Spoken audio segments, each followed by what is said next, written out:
Here's the song that we'd like to do for all the younger set of people, the teenagers and what have you. This one's called Vacation's Over. Vacation's over. It's over. It's over.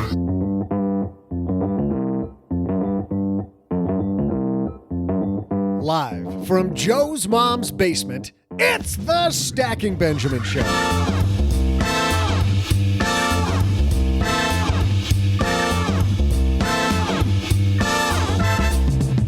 I'm Joe's mom's neighbor, Doug, and welcome back to another 8 weeks of your favorite podcast.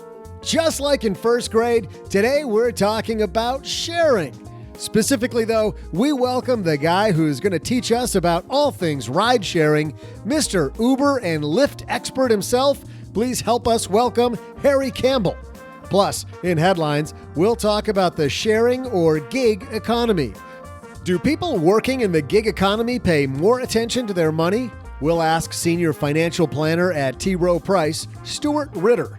And that's not all, of course. We'll share the Haven Lifeline with a lucky listener. Also, Joe and OG will split comments about a letter from a listener, and I'll even let you sample some of my very own homemade trivia. And now, two guys who will someday learn that sharing is caring. Joe and OG.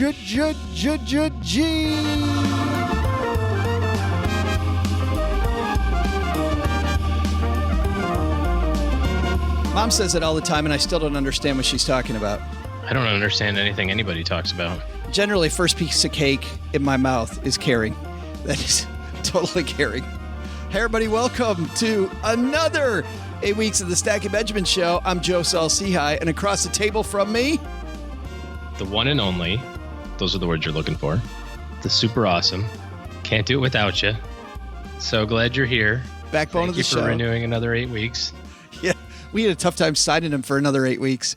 Yeah. A contract. We tried to sell him for a player to be named later, but that didn't work. Didn't go over. Apparently, Cleveland didn't take that one. They take every other horrible thing, but not that one. That's horrible. We got a great show today, OG. We got Harry Campbell here talking about the sharing economy. Ever think about driving for Uber or Lyft in your spare time? To say I didn't think about it once is not true, but that was a fleeting moment. Well, you've got a young family. Cheryl always makes fun of me because I generally just chat away with it because I'm very interested in the wide range of people that drive Uber. And I just think, man, hey, you got a couple extra hours and you got this, I got my trip to Germany coming up. Why not make a few bucks for spending money, instead of taking it out of the budget? Harry's going to talk about how that works.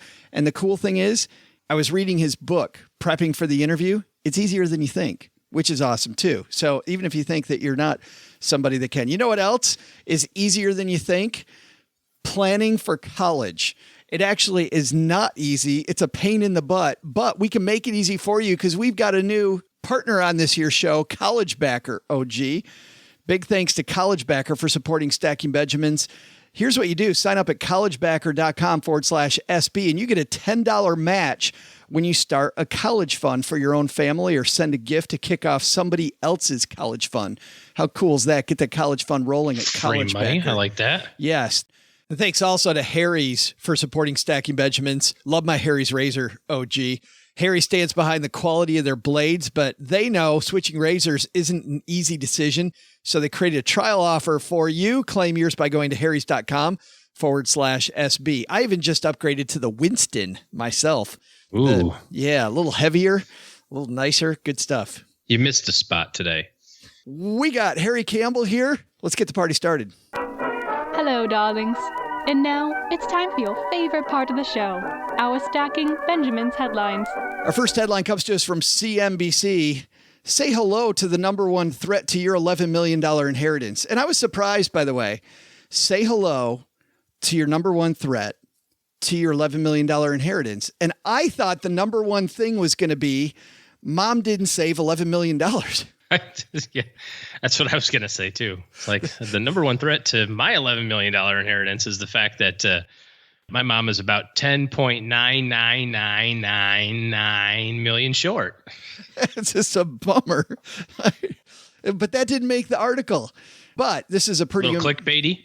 Well, yeah, but as you know, this is a pretty important piece written by Darla Mercado at CNBC. It says, the biggest obstacle stand between you and that windfall from your rich grandpa isn't the possible 40% estate tax. Bam! It's your pesky relatives. A recent poll by TD Wealth showed that 44% of attorneys, trust officers, and accountants cited family conflicts as the biggest threat to estate planning. TD Wealth surveyed 109 estate planning professionals in January at the 52nd Annual Heckerling Institute on Estate Planning in Orlando, Florida. I bet that was exciting. The 52nd Annual Heckerling Institute on Estate Planning. Boy, those guys get crazy at that thing, I'm sure. All the after parties. It turns out, I heard they were kind of dead. It turns out modern families create more estate planning complications. Quote, we see more blended families, multiple ex-spouses, kids from prior marriages, and situations where one spouse is much younger than the other, said Ray Radigan, head of private trust at TD Wealth. These fact patterns can pose problems. Most people expect to inherit over $100,000, but actually receive less than $100,000. This was one thing that people expect. I expect 11 million. I will get $11. Right. People are shocked that grandma didn't save the money she thought. By the way, when I was a financial planner, I saw that all the time.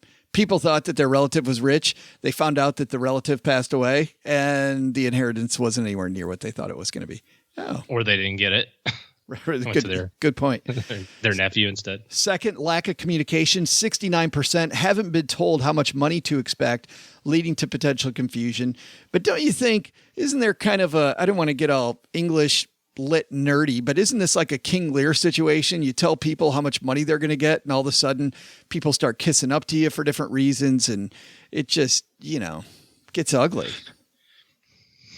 I think that the whole concept of estate planning begins kind of in that close family unit, right? Where from the time that your kids are young, you should be talking to them about money and behavior about money and saving and that sort of thing.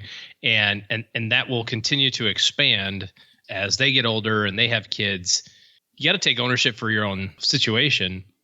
But I think it really is important to let your family in on the secret, right? Because you're doing them a disservice if you do happen to have, like $5 million laying around, or that's your plan, or 11 million, like the article says, you're doing them a disservice if they don't know that.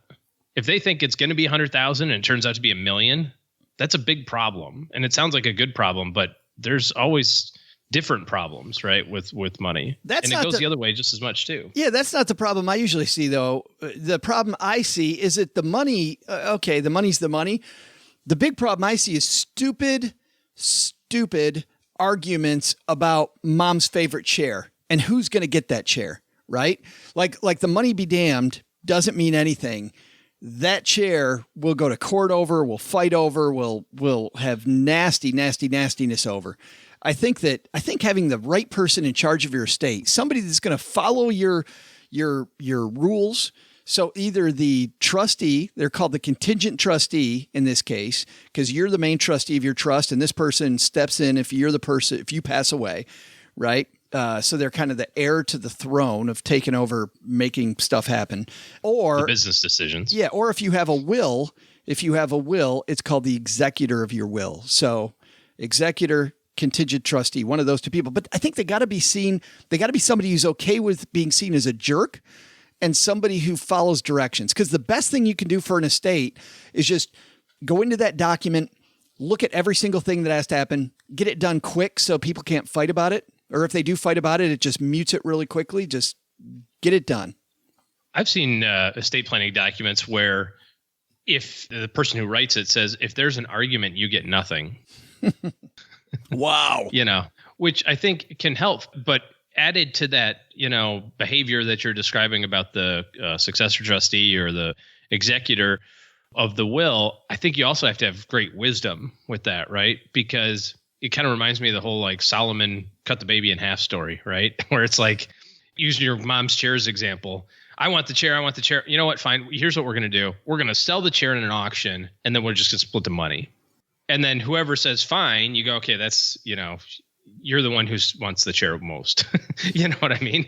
You got to have a little bit of, and you got to be political, right? You got to be able to kind of navigate through those things.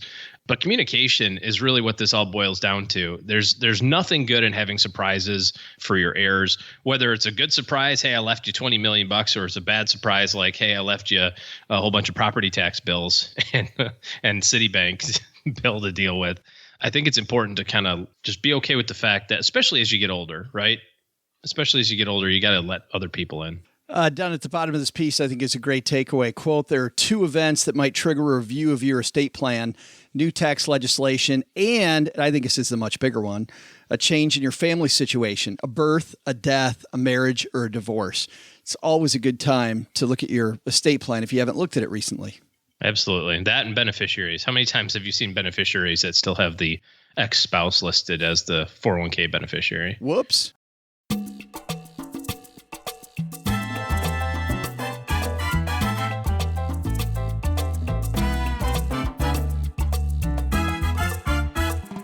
Hey, OG, coming down to the basement, Harry Campbell.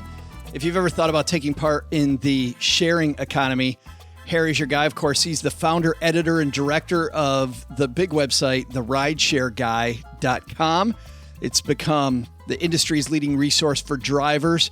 And between the blog, the podcast, YouTube tutorial, they reach hundreds of thousands of people per month. And of course, they're a voice for drivers.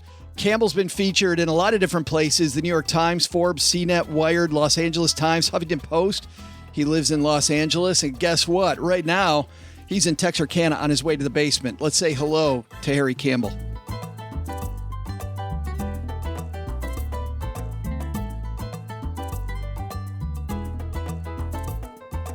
And coming down to the basement, Harry Campbell. Man, have a seat. How are you? Well, I'm standing, but I'm ready to do this. I know it's weird having you lord over me here. What's this all about? I'm trying out a new format here where I'm going to stand over your shoulder and see all the questions where you're going to ask me so that I can have better answers, basically. That is so great.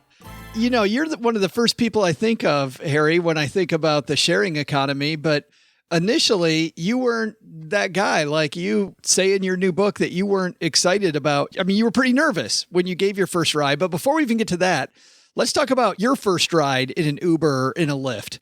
Tell me, did the light bulb come on? Did you go, oh, this is something I should be doing? No light bulb came on whatsoever. I think I was probably using it on a Friday night. Actually, my first ride was with Lyft, and a friend down in San Diego told me about the service, and so we rode it together. I'm sure we were going to partake in some drinking, probably a conservative amount, one or two drinks. No, come on. Most. No way. Yeah, that's a joke. I'm not very funny. But, so that was really my first experience, though, with Lyft. And, I mean, this was before people really knew about Uber and Lyft, right? It was kind of, if you had one cool friend, maybe they were the ones telling you about, hey, there's this new service, Uber or Lyft. I wasn't that guy telling people. But on that first ride, I mean, I actually remember, I think my driver's name was David. And the reason why I remember is because he had this cool theme in his Lyft that was Hawaiian themed. So he was wearing a Hawaiian shirt and he had a little hula dancer bobble doll on his dash. And it was just kind of a cool experience. And a light bulb didn't go off that I should start driving for them, but it definitely made me want to take the service more as a passenger. That's funny. You got like the whole Disney-fied impression of Lyft. Yeah, definitely. And I mean, I think that was one of the big selling points for Lyft, especially in the early days, that they were big on sort of those your friend driving you around in a car. And so you did come across themed cars and people that did karaoke in their car. And some of that has gone away, or a lot of that has gone away these days, and people are a little bit more about the driving. But I think that novelty aspect was pretty cool when these services were first getting started. So when did you first decide to start driving? So I first started driving about 4 years ago, and the reason why I picked it up was actually because my wife was in med school, which meant that I had a lot of free time on my hands, and I was working full time as an engineer for Boeing, but I just it seemed like an interesting opportunity to make a little extra money on the side. And to be frank, what got me off the couch and got me signed up was one of my drivers told me that since Lyft had just launched, at this time I moved up north a little, so I was now in Orange County near Los Angeles. And one of my drivers told me that since Lyft was so new, he was getting paid $24 an hour just to sit there, regardless of whether he did rides or not. And I think when I heard that, I was like, wait, I can work and not have to work and make money? All right, I'll sign up. I can be lazy and make cash at the same time. I mean, this guy literally told me he was watching Netflix at his house. He wasn't even in his car waiting for rides. He was at his house. And then, once in a while he would get a ride request and go do it. Now, obviously the services are a lot busier today, but it was kind of cool when they were first starting. And, there's a lot of money going around with these companies, especially when they're first starting and trying to grow. So how did your first ride go then? When you became a driver, I can see you out there with the shop vac, like cleaning the car out, being all nervous. I was definitely nervous for my first ride. And actually, I think I skipped out work a little bit early, and I decided on my way home, since it wasn't quite rush hour yet, I said, hey, maybe I should try and see if I can get a Lyft ride on my way home. And so I turned the app on and definitely had those kind of nervous feelings like, hey, I'm about to have a stranger in my car. I mean, I know how to drive myself around, but I've never been paid to drive someone else around. And so I was definitely I wasn't hesitant, but I was definitely just sort of kind of curious what was going to happen. And I got a young man who was near a college, and he was just needed a ride home. It was about a $7 ride. I got paid $7. He left me a $2 tip, I believe. And then I was done. I had enough for the day. I kind of wanted to just dip my toe in the water. So, I mean, it was a cool first trip. And then that weekend, I think I ended up going out and doing a bunch more trips. But that first ride, I literally did one ride and then stopped, which ended up being one of the cool aspects of the job, is just how flexible it is. You can work as little or as much as you want. Well, the first thing on my mind, we'll talk about flexibility in a second, but let's talk about how much money you can make, because you detail this in your book, The Rideshare Guy. How much cash can you make, Harry? That's the number one question that people always ask me. So you are a good interviewer. Basically, we surveyed drivers, over 1,100 drivers, and they reported making about $17 per hour before expenses. And there's a little variability there. I mean, if you're driving in a big city like LA or San Francisco, where it's really busy and you're always getting requests, then you're probably going to be a little bit higher. I typically try to make around $15 to $25 an hour whenever I go out and drive, and that's pretty feasible here in Los Angeles. So there's variability based on what city you're in and, the times you drive, but that's a good ballpark for how much you make. When are the best times? I guess that would be like rush hour, or concerts letting out, or bars letting out. Yeah, chapter 5, we talk all about it. And my tip, my slogan is follow the alcohol, right? And typically when people are drinking, or they want to go drinking, or they've been drinking, anything involving alcohol, really, holidays, July 4th, St. Patty's Day, you can find a lot of rides, and also surge pricing, or prime time, what they call it on Lyft, which is basically, when demand goes up on the rider's side, they actually pay drivers more, and so you can make more money for doing the same amount of work, which is obviously enticing. So Friday, Saturday nights, and any time where people are out and about drinking, but those aren't the only times that are great to drive. Do you get notices about those ahead of time, or do you just have to pay attention to the app and what it's paying at that current time?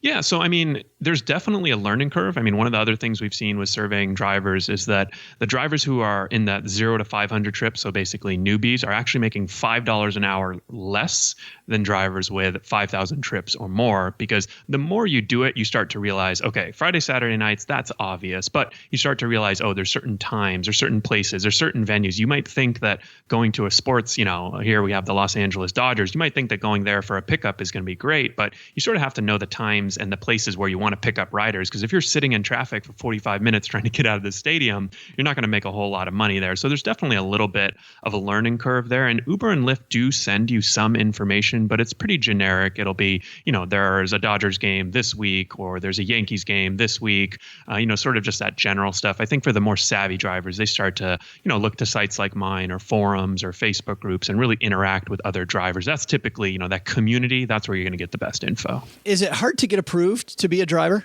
You know what? I have another saying here. Basically, if you can pass an online background check and you have a pulse, you can probably get approved to drive for Uber and Lyft, which can be a good thing when you're first getting started, because one of the things we hear from drivers, especially a lot of the older drivers who may be retired or may have been forced into retirement and may need a little bit on top of Social Security, or sometimes I have drivers tell me their wives just want them out of the house and they're going to look to sign up. And the nice thing is that Uber and Lyft don't discriminate on age, sex, race, anything like that. They will hire anyone and everyone, which is great when you're first getting started and signed up. Obviously, down the road, that means that there's more competition, because these drivers are technically competing against each other for rides. I don't always look at it that way, but there's some of the positives and negatives of that. But what about the condition of your car? I never see an Uber driver or Lyft driver with a late model bondoed up vehicle with rusted out door handles. Yeah.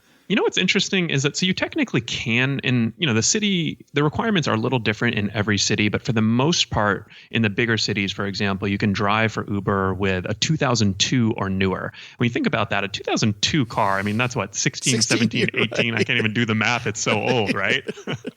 We're on a personal finance podcast. I'll let you do the math, but that's an old beater car. Like you probably don't want to ride in that car, yet we've found that the average age of drivers' cars is closer to 2011, 2012. So most drivers are actually using newer cars, even though they could technically use older cars. And I think a lot of the reason has to do with, believe it or not, as a driver, you put a lot of miles on your vehicle. A full-time driver might easily do 1,000 miles a week on their car. And so, those newer cars obviously are going to get better gas mileage, and they're going to just kind of have that better general upkeep. I mean, an older car just may not last that long. Speaking of math, I'm sure you've done the math though on car depreciation, on the cost that you have. I love at the end of the book, by the way, your Rideshare Guy book, that you talk about running this as a business, which I think is very important part of any hustle, whether it's side hustle or your main gig or whatever.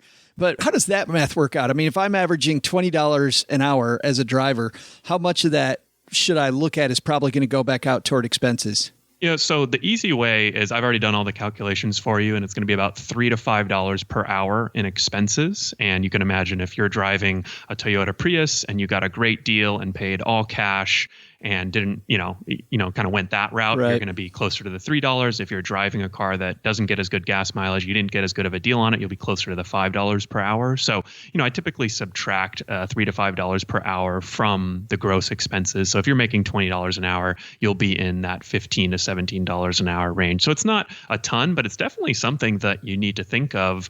And, we've got lots of resources available on the site if you're kind of a numbers guy. I'm an engineer by trade, so there's a lot of spreadsheets that we've created on the site that kind of help you figure out, your earnings, but you can also look at your earnings per mile and your cost per mile. But it definitely, I like a lot of drivers get into this looking to make a few $100 a week, and you can definitely do that. But at the same time, since you're an independent contractor, you will need to file a Schedule C, which is pretty easy. I go through it all in my book, but you will need to think about those expenses and some of the other just general liability issues that might come up, which is why I think it's great practice for running a business. You talk about flexibility quite a bit. How easy is it, Harry? I have the app, and once I'm approved as a driver, and I just then flick it to, I'm imagining I just flick it on and then I flick it off. Yeah, definitely. No, we've got a great YouTube video that sort of walks through how the Uber Driver app works. And I think it's one of our most popular videos with hundreds of thousands of views. So if you want to sign up for Uber later, I'll send you that. And I'll make sure to send you my referral code too. Deal. Yeah, and you make this point, you might as well give a referral to somebody, right? Right. I mean, that's you for teaching them, or somebody's, the last person that you drove with, or whoever it might be. Yeah, I mean, that's one of the cool things. So I'll tell you a little secret. Uber lost $4 billion last year, and a lot of that are the subsidies that they're offering to drivers and even riders too. I call this right now the golden era of rideshare. Passengers are getting a great deal. And I mean, when I signed up to drive for Uber, I got a $500 bonus. I was an engineer all my life, and I never got a signing bonus as an engineer. Right. But you did with Uber. But I did with Uber, which is pretty ironic, right? Obviously, the hourly pay was a little lower than I was making as an engineer. But, the flexibility side is what's cool. Because let's say you're looking at this and you say, okay, maybe I can make $15 an hour in my market. That's not a ton for me. But one of the nice things about Uber is that once you sign up, you're approved. Uber's never going to kick you off. If 3 months down the road, you want to go out for a night on the town, or you want to save a little extra money for your vacation, you can go drive. And let's say you make $50, maybe not vacation, maybe a night on the town. Yeah, right. It would have to be a pretty cheap vacation for $50. But let's say you want to make $50. I can't think of another job where you can not do it for 3 or 6 months or longer. Go out, drive a night, make $50. And Uber has a feature, and Lyft has a feature called Instant Pay that allows you to cash that money out instantly to your debit card. So you can literally have money in your bank account as soon as your shift is over, even if it's only $50. So that kind of flexibility is pretty unmatched. Yeah, day before your vacation for expenses, or, spending money on your vacation. Yeah, I mean, sometimes when I'm feeling a little guilty about, because I'm a big personal finance guy too, right? So sometimes when I'm feeling a little guilty about the lunch I have, or, sometimes here in LA, it's an expensive city. So if I have a $20 lunch or something like that, I sometimes flip my Uber app on the way home, and they have a destination feature. So I can only get rides headed back to my house, and I might make $5 or $10 on my way home, but it's kind of a cool, quick way to offset some gas and the cost of my expensive lunch. Can you turn down rides? Like you talked about, you got done with your work at home, so you can look for somebody who's kind of going in your direction anyway. Can you kind of do that or not?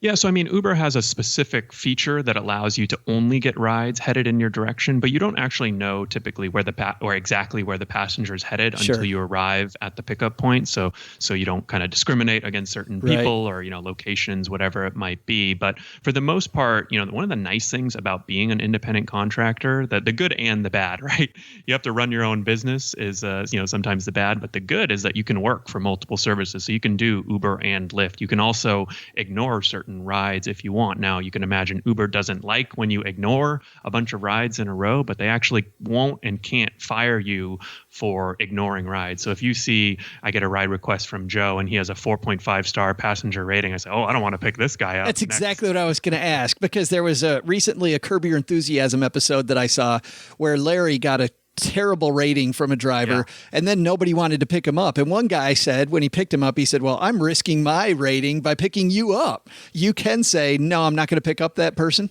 Yeah, no, that episode was pretty funny. So, I mean, most drivers will take, they'll take any ride, they'll take any passenger. They're not as strict. But, during times where it's busy, if a passenger has usually a 4.6, 4.7 is pretty good for a passenger. But anything below that, I mean, there's probably a reason why they got a low rating. I mean, maybe they're always drunk and causing havoc, or they're always keeping the drivers waiting. And it's usually not a huge deal. But if it's real busy, I'll skip on that type of passenger and look for someone else with a higher rating who might be more courteous, more respectful. Or like in that episode that your Romanian sister is ugly, I think was the thing. I don't remember. I think that's what it was. I've got another question. You say follow the alcohol. I think, sure, you get paid a lot at 2:00 in the morning, Harry, but is there some risk? I mean, have you had some horror story that you can tell us about that might make you think twice about maybe not doing the 2 a.m. shift?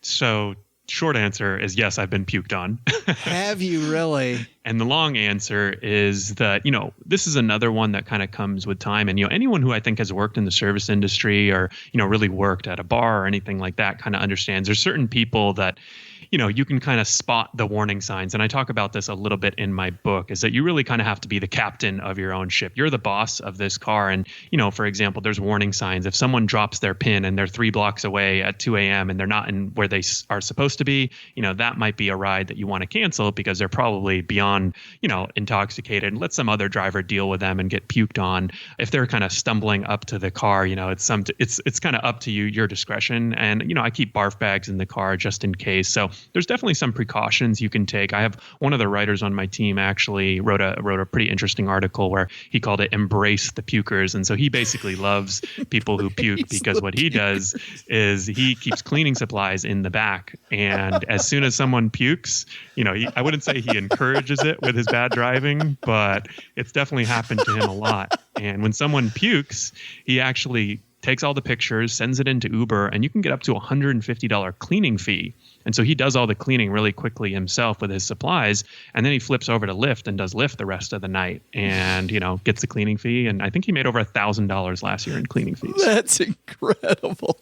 It just reminds me of when I was at the Citadel, some people in Navy and Air Force, they would go out in the ROTC programs, they'd go up with pilots. And we always heard stories that the pilot's goal was to get the cadet to puke, right?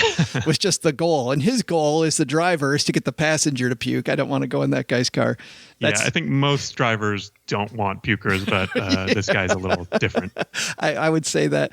What about other, the sharing economy is big. We've got things like Airbnb. But when it comes to driving, any other services that you work for besides Uber and Lyft that you like?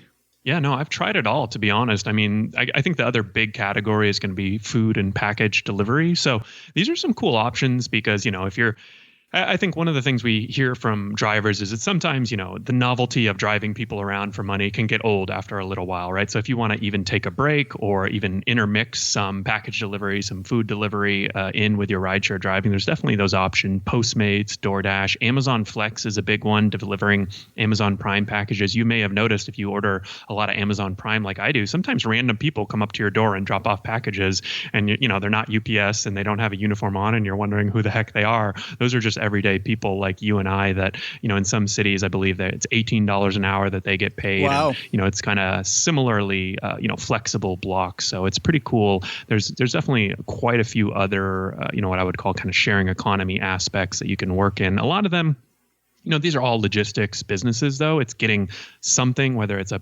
person, a burrito, or a package from A to B, though. So you encounter a lot of the same challenges and opportunities. We even had somebody on the show recently from Roadie where they do cross country. Yeah. Like if you're going across country, take somebody's lamp with you.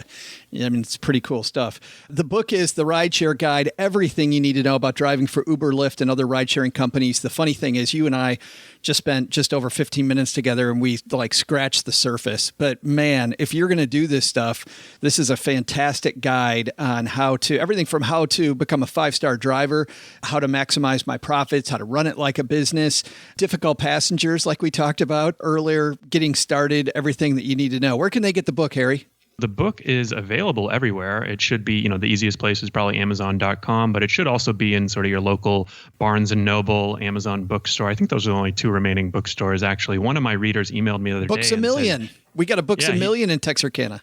There you go. One of my readers emailed me the other day, and he said that he has it on loan at the public. He has it on hold at the public library. So right. I know there's some libraries who have bought it. So if you want to go the cheap route, you can also read it without even having to pay for it. And of course, the site is therideshareguy.com, and you guys have quite a community of people that are in that business there.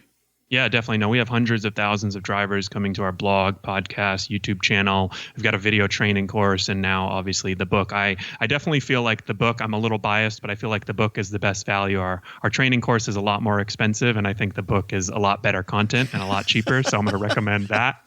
And, even though I'm actually probably costing myself money by saying that, but, I'm not often, I feel like something that I created, I was very not satisfied, but I just feel very proud of all the work that I put into that book, because it really is a combination of 4 to 5 years of experience of driving for Uber and Lyft, all these other services, and I probably talked to tens of thousands of drivers during that period. So really answering all the top questions they might ever have. If you're walking the dog or out on the morning run or on your way to or from work or wherever and don't have a pen handy, you know what? We have the link at our show notes page at stackingbenjamins.com. Harry, thanks a lot for hanging out with us for a few minutes, man. Thanks for having me. Hey, trivia fans, all I can say is, wow! Harry Campbell just made me realize that at my core, I'm a money-making machine. I'm not letting just anybody in my sleek, hot El Camino, though, so I'll have to think some more on what exactly I'll share. Well, I'll ponder that later. Let's get you some trivia, What did ride-sharing service Lyft use as their company logo in the early days of the firm? I'll be back to share. I'll share the answer with you right after the break.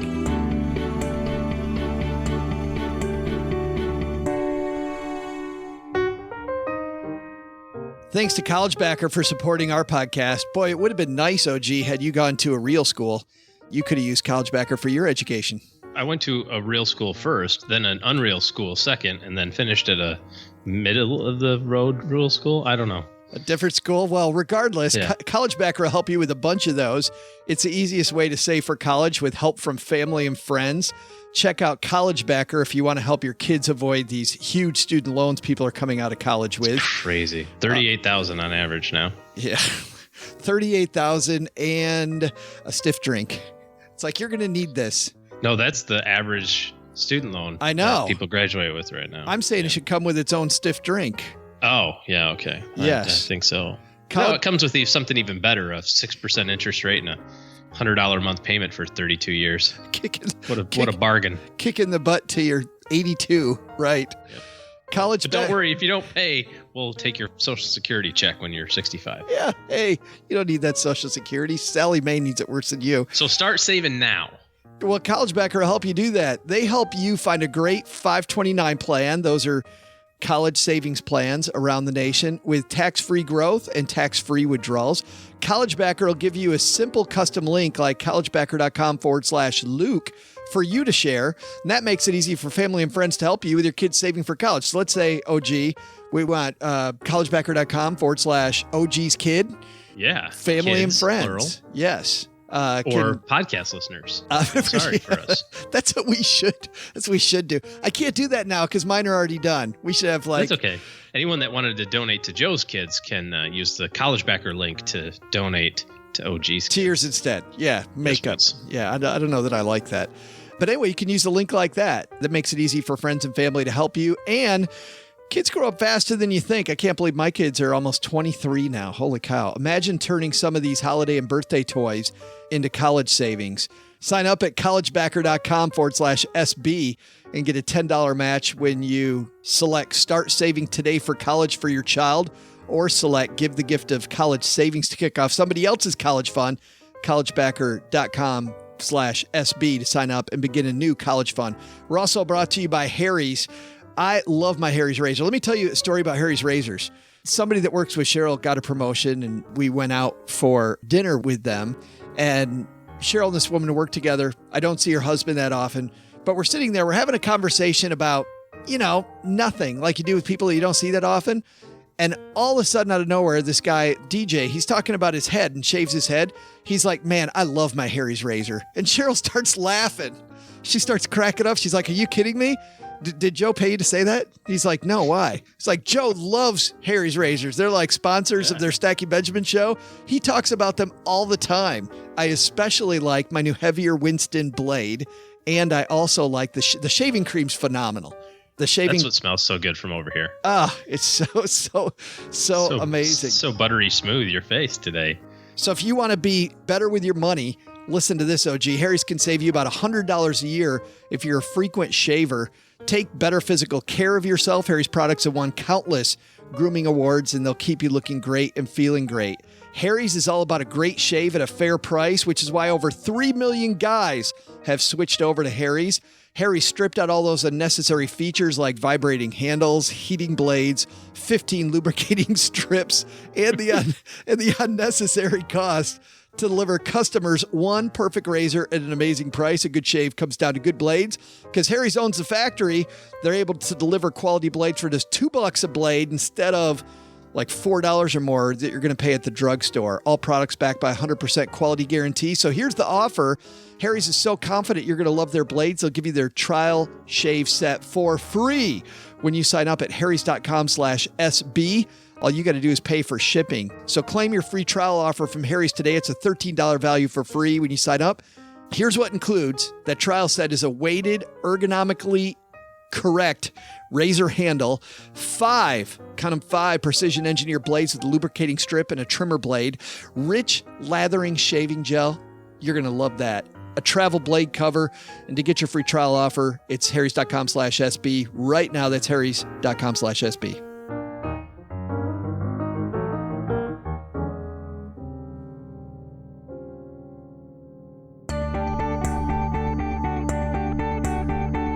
Hey there, money nerds. Welcome back to the trivia sharing segment of this Sharing is Caring podcast episode. My brilliant mind has conceived a few amazing ideas for me to participate in the sharing economy without having gross people in my car. Check these out.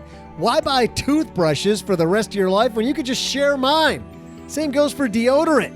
$15 a month and never buy personal hygiene products again. Those were the bread and butter options, but here's the piece de resistance. I'll share my lunch with you. Of course, it's my lunch, so I'm going to eat first, but I usually stop after the sandwich, so that gives you lots of options. Most of the fries, about half of Joe's mom's pasta salad, and a free soda cup are all yours if you order now. Can you say cha-ching? Well, how about I also share today's trivia answer, huh? Before the break, I asked you this question. What was the original Lyft logo?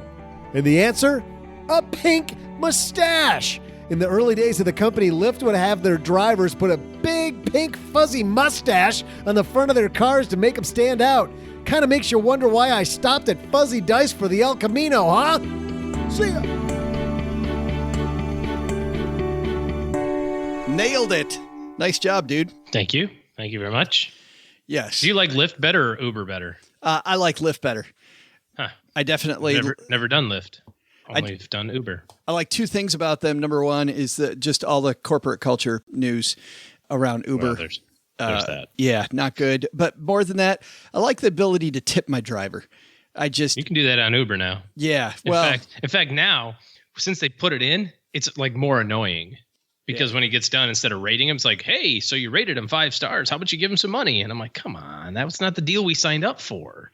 Yeah, Lyft has always been that way, and it's pretty. I don't know. I just like it.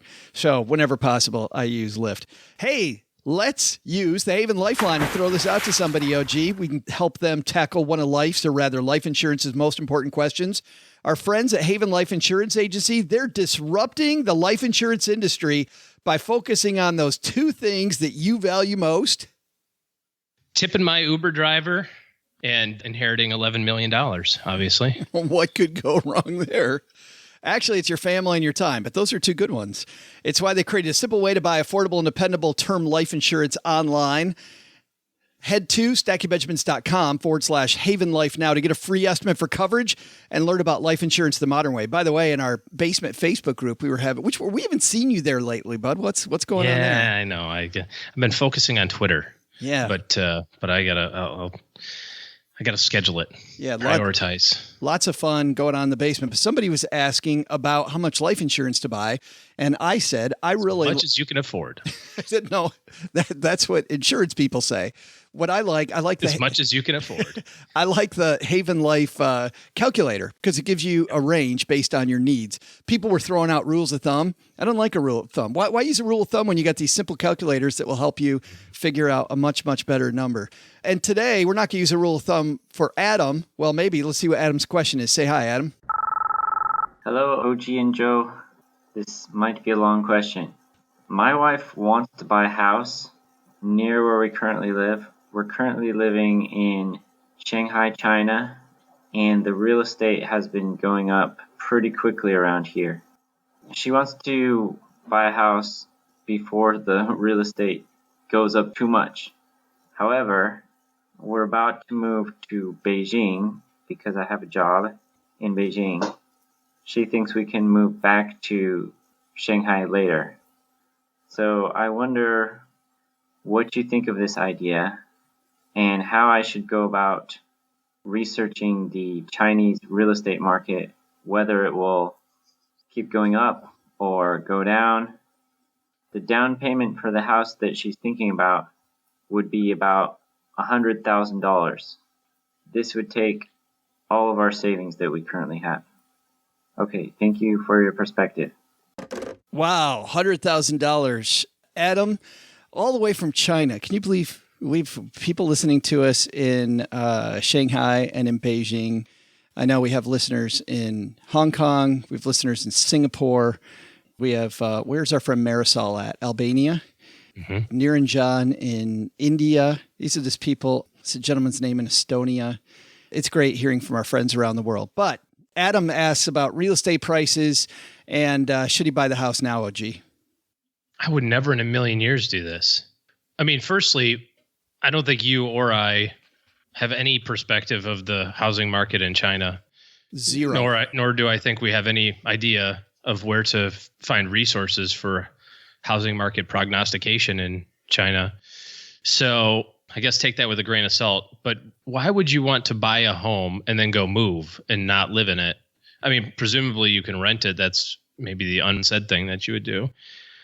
But man, it sounds like it'll kill you financially. You're going to use all your cash and then you got to move across the country, I suppose. I don't even know the distance between Shanghai and Beijing. Probably it's like 10 million miles or something, I'm sure.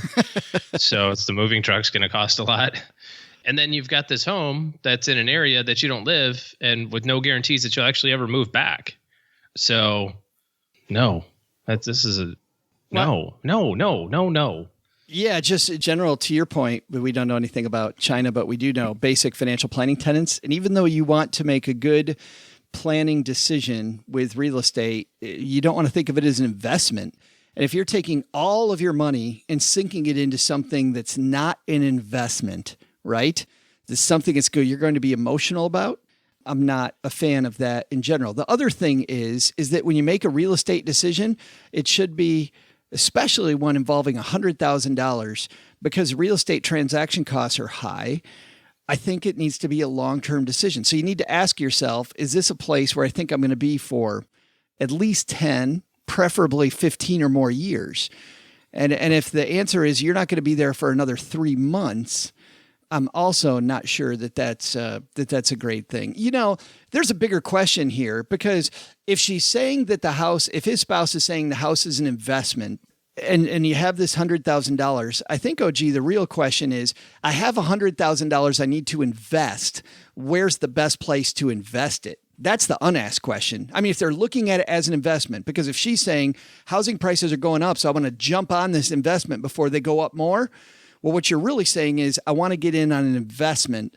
And certainly, if that $100,000 is a 10 to 15 year time frame, there are plenty of places that historically have gone up very nicely 10 to 15 years.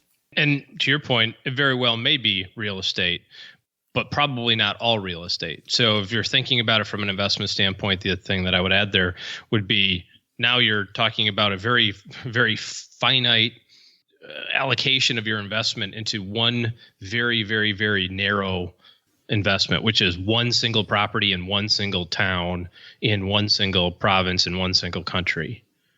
You know, if you're looking at it from an investment standpoint, wouldn't you want to have portions of all sorts of different properties and all sorts of different towns, or all sorts of different company ownership, or whatever the case may be?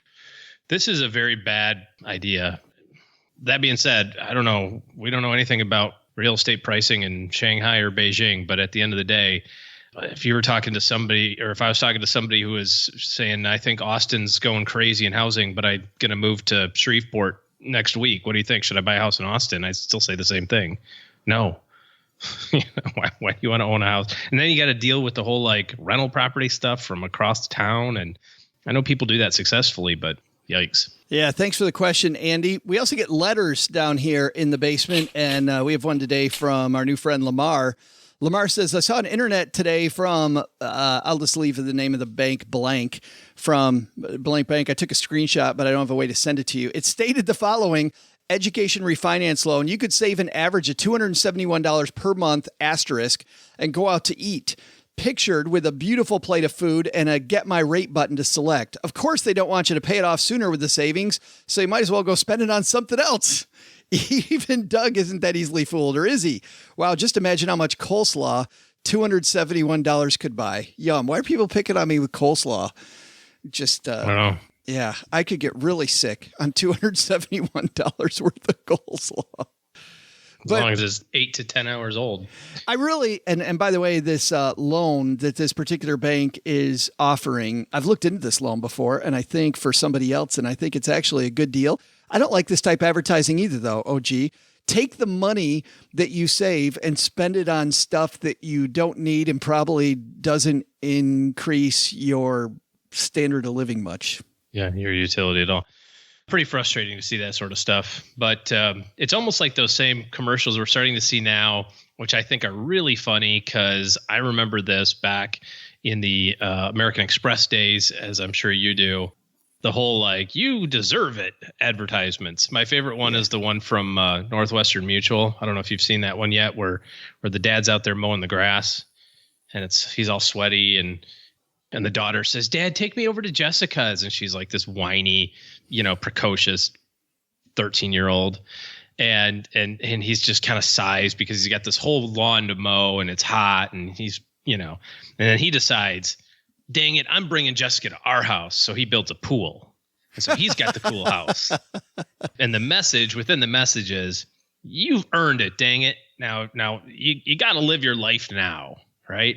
Which is just a sign of how the economy is and how people view the economy. So this is just that kind of advertising as well. If you're still in debt with student loans, your main objective is to get out of debt. And if somebody is going to offer you a better interest rate, you have to capitalize that savings and re-put that on the debt so that it actually works. Pay it down quicker. If you just refinance, like how many times do you see people go, oh, I just refinanced my house. I was at 4%, but now I'm at 3.8. You go, great. What'd you do with the $80 difference? What's that? What $80 difference? But I'm paying less. And I was at 22 years left on my mortgage, but now I'm at 30 again. And somehow this saved me money. You're like, huh? Not sure that you understand how that works. It's magic, and it's sad, and it's the way that industry works, to Lamar's point. Thanks for the question, Lamar. If you've got a question for the show, head to, well, Lamar didn't have a question. Lamar had a statement, had a contribution. If you have a contribution to the show, you have a statement, you have a question, Keep it to yourself. Oh, no, I mean, send it. I mean, StackyBenjamins.com, and you'll see questions for the show. Click on that link, and guess what? We'll talk about it or answer it on the show. Thanks also to everybody who's left reviews, and I feel bad because Mom puts these things on the fridge, and I forget where we were at, and I am way behind. This review, I hope I haven't talked about this one before. This was on Mom's fridge a little while ago. 5 stars, about as awkward as eating spaghetti. Have we talked about this one? no, but I like spaghetti. I don't learn anything, and the jokes they tell really don't go over well at the dinner table. My wife doesn't know what I'm talking about, and all my friends think I'm crazy. I keep listening anyway because I have nothing better to do on my hour commute to work. Thanks for filling up the dead space in my morning. Hopefully you guys will talk more about Bitcoin, and I can really be financially independent in 2018. Somebody knows how to pour salt. That's our new tagline. Stacking Benjamins when you have nothing better to do. When all your other options are done. You know, Stacking fill Benjamins. your dead space with our voices. Hey, if your life is becoming a dead space because your financial plan is not where it needs to be, OG's taking clients. Probably not the best transition, is it? It's okay. Head to if your Better than your normal ones. If your life's a dead space, head to, it would make me happy in my dead space of a life working with OG. Have somebody with me. Head to stackingbenjamins.com/letter O, letter G, and you'll get on his calendar, and you and he can talk privately about making that dead space blossom. All right, coming up on Wednesday, we're talking to the people from this little place called Fair Isaac. The FICO people are going to be talking to us on Dad Shortwave. Pretty excited about that. We're taking your letters and lots of excitement. We got kind of a potpourri of a lot of financial topics and, of course, the regular stuff. Wondering what Doug's up to. We'll see you guys next time. Go Stack some Benjamins. So what should we have learned today? First, need a few extra bucks? Take a cue from Harry Campbell and maybe drive a few miles with passengers during your off hours. You could pay off that loan quicker or maybe even save a few extra bucks. Second, thinking about your legacy?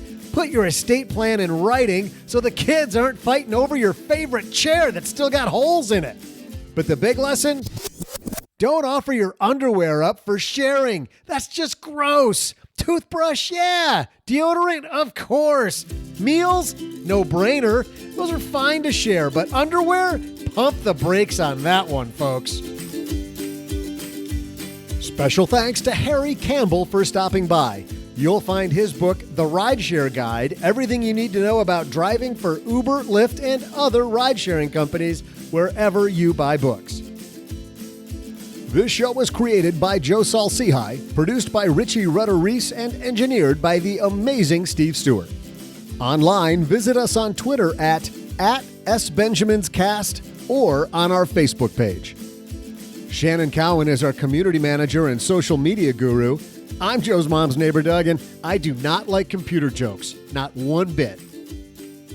SB Podcasts may receive payment on the show from sponsors and guests in the form of books, giveaway items, discounts, or other remuneration. There's no way you would take advice from these dorks, but like Joe's mom always says, don't take advice from people you don't know. This show is for entertainment purposes only, and before making any financial moves, consult with a real financial advisor.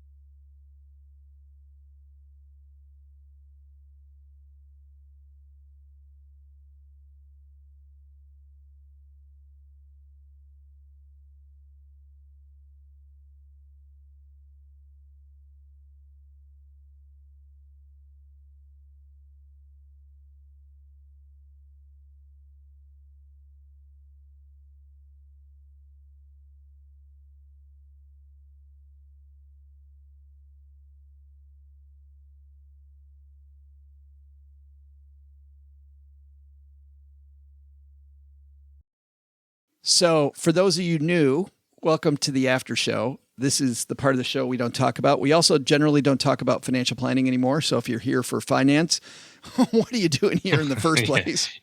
You weren't here in the first place, correctly.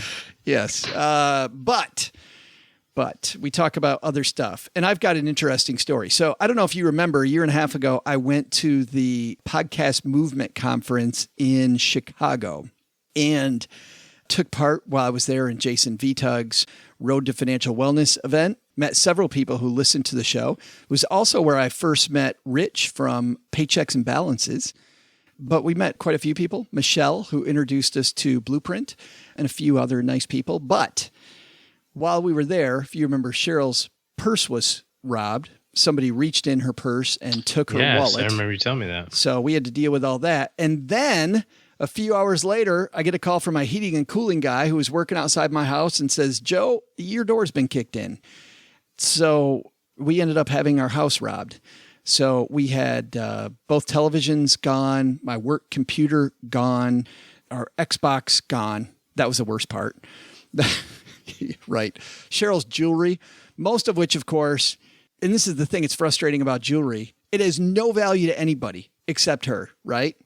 It is fairly worthless stuff at a pawn shop, yet has lots of sentimental value. Gone. Just completely gone. So while I'm on Michigan Avenue, we run up to the Apple store because I have this idea, right? Which is, I think my Find a Phone will help me. And the guy verifies it. He goes, yeah, if these crooks are stupid enough to turn on your computer, the second they turn it on and it's hooked up to the internet, boom, you'll know exactly where it is. So I watch that every day. Watch it all the time. Nothing happens. Fast forward. This was a couple of years ago. It's a year and a half ago. Yeah, almost. You're right. Almost 2 years ago now because it was in August. So fast forward now to a year and 9 months later, and I turn on my Find a Phone because I can't find my stupid laptop. You can't find your phone. Yeah, well, I can't find my laptop. So, and it turns out your new one that you bought after the other one was stolen. Yeah, I've given up on that stuff. And it shows all of my Apple devices, my iPad, my new work computer, my phone, and my laptop are all here. And my computer that was stolen a year and a half ago is 6 miles south of my house in nice, a not very good neighborhood. It just appears again. So you went and kicked in a door. I like where this is headed. Well, Richie and I were having a meeting the next morning, and he's like, let's go kick in the door. And I'm like, calm down, man. So we're not U.S. Marshals. Right. So can you see Richie and I? Hey. Yeah. He's got like a big vest on that like weighs more than him. Cause he's a little guy, right? So he's got the big Kevlar helmet that like is too big. It's like over his eyes. We're sweating our brains out. We can't see anything.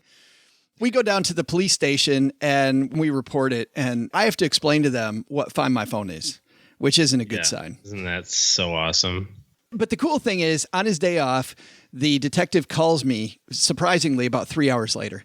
And that's nice. Yeah, and he and I talk about it, and I explain the Find My Phone thing, and he said, "Well, I know this is going to be frustrating to hear because you see it on your screen, you know generally where it is, but I can't go down and just walk through everybody's house. We have these laws.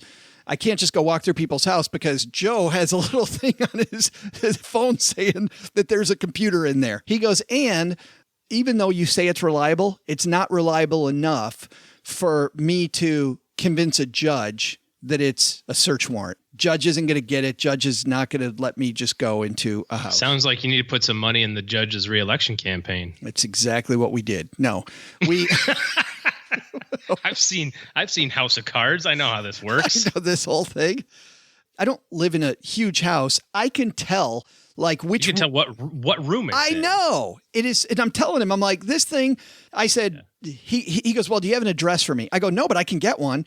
He goes, "How can you get one?" I go, "If I drive down that street, unless it's an apartment building with one on top of another, I can tell you which one it is. If the houses are pretty close together, maybe, maybe not. But I think I can tell you which house it is." And he said, "Well, I don't want you knocking on their door." I'm like, "I'm not going to knock on any doors. I'm just going to drive by slowly with my head down, but doing a little MacGyver work here, pretending I'm part of the CIA doing a black op mission. Right. Magnum PI work or something. There you go. So after my lunch on Friday, I drive down there and I'm all excited. I am super geeked. And I turn the thing on. I turn onto the street. And luckily, the houses are fairly far apart. And there's a fairly decent car in front of this house. And the house is actually pretty well taken care of, given the neighborhood. And it's my computer's definitely in that house. Like there's the kid sitting on the front steps. He's like, it says Joe's computer right on the outside of it. He's giving you the bird going, no search warrant. Good luck. So I call him up and leave a message. He doesn't call me on Friday.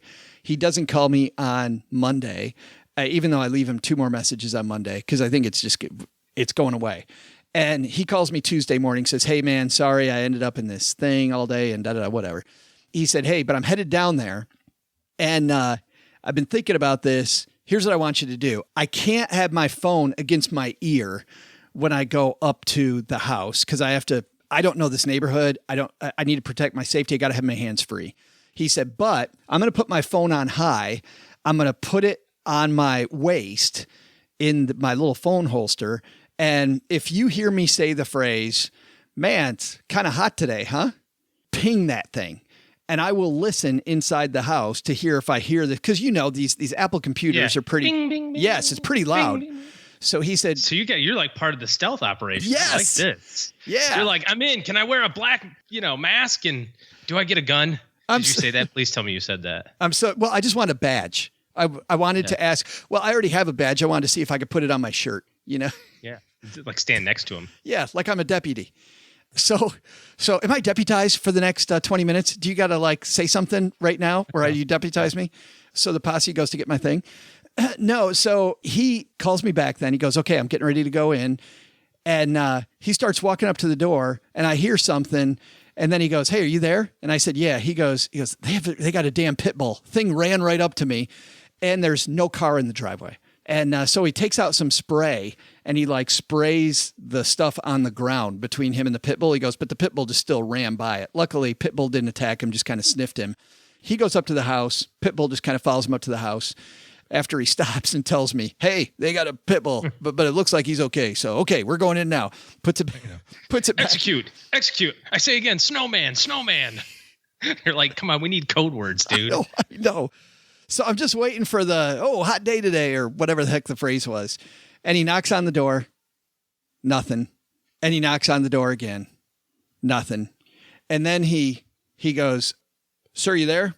Yes. He goes, Mr. Joe, nobody's coming to the door. Doesn't seem like there's anybody home. He goes, you know what? Let's do this though. I'm going to put my ear up to the door. You go ahead and ping it now. And I'm all excited. What I should have done, I should have said, nah, I don't think so. Kind of a dumb plan. There's nobody there. They're going to know. Yeah, they're going to know when yeah. So I hit the ping button. My thing says a sound is playing for roughly 6 seconds.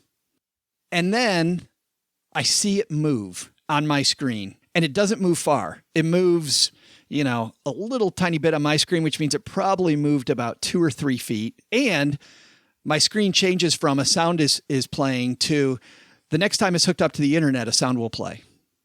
It moves. And the cop, of course, says, I didn't hear a thing. Couldn't hear anything. I go, no, it just moved.